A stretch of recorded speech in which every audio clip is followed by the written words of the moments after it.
Imagine that it's a Monday morning and you're running late for your morning meeting. You're on the train and you feel stressed because you can't afford to be late for work again. But there's nothing you can do about it. You arrive at the office and in your morning meeting, your boss asks you a question which you don't have an answer to. Suddenly, you feel your jaw clenching, cold sweats dripping down your chest, muscle pains, and your vision starts to get blurry. Take a deep breath. It's going to be okay. This is your body's response to stress. Hello, I'm Dr. Tay Kai Hong. I'm a medical doctor and a psychiatrist at Private Space Medical. And I'm Joy, a pharmacist from Watsons, and today we'll talk about stress and how to manage it. So stress is part of life. I believe everyone experiences some form of stress in their life. So what is exactly stress? Right. Stress is our body's natural response to environmental threats, things that we perceive to be dangerous. Imagine running along a park and then an animal charges towards you. Right? It causes our body to produce stress chemicals to prepare our body to protect ourselves.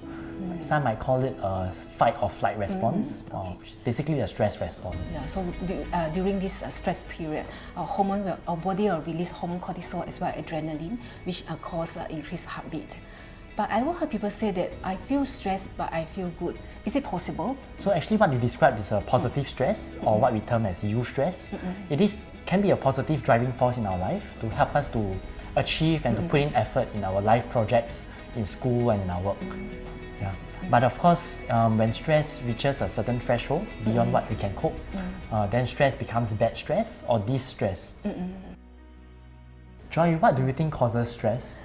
I think anything that we care about will cause stress, be it our personal life or family or work. They are extrinsic as well as intrinsic stressor. Intrinsic stressor is about our own mindset as well as expectations towards things. External stressor is something beyond our control, for example, major life events, urgent deadlines. Yeah. Right. Yeah. What I've noticed is that during the periods of life transitions, for example, changing schools, changing jobs, getting married, moving to a new place. These are the periods of life where also the levels of stress tends to spike, where we have to actively adapt to the changes that life brings about. I see. It's an interesting point about intrinsic stress, because if a person tends to be more pessimistic, tends to be anxious and overthinks about problems, he or she can also be more prone to stress than more positive, optimistic people. Yeah.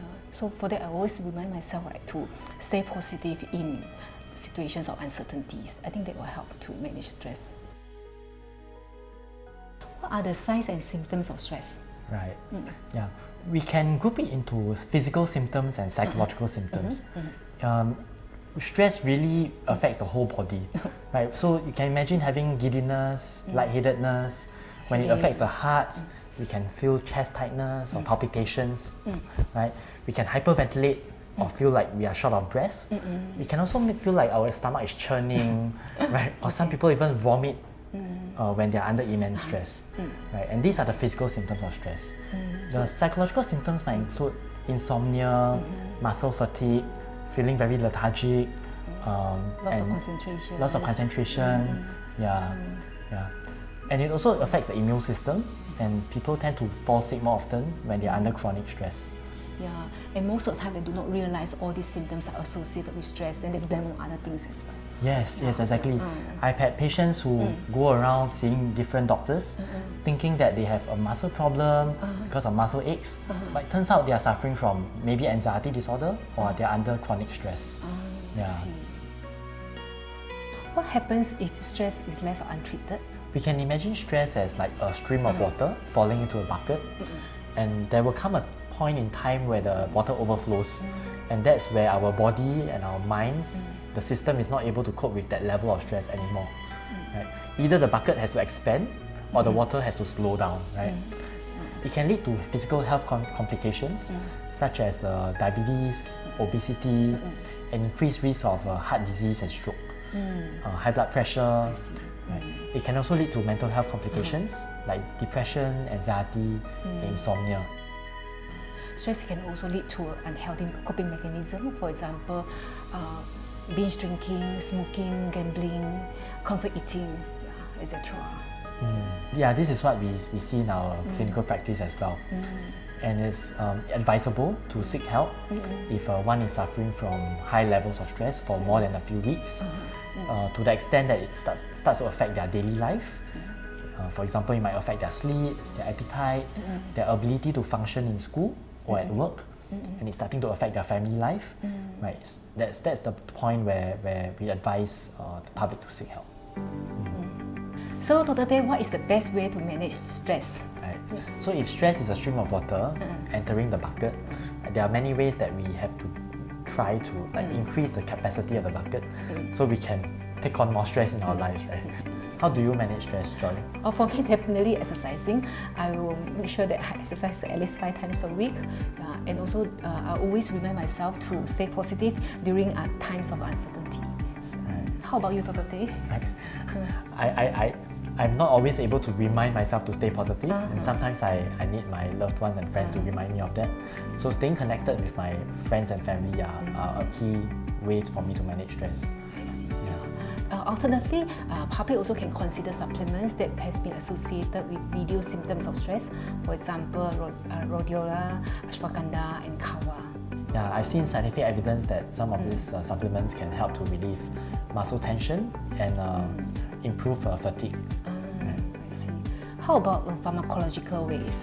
In terms of medications, we try not to medicate stress away because stress is really a part and parcel of life, right? However, if chronic stress leads to mental health complications like depression, anxiety disorders, panic attacks or insomnia, one might benefit from medications to manage some of these symptoms.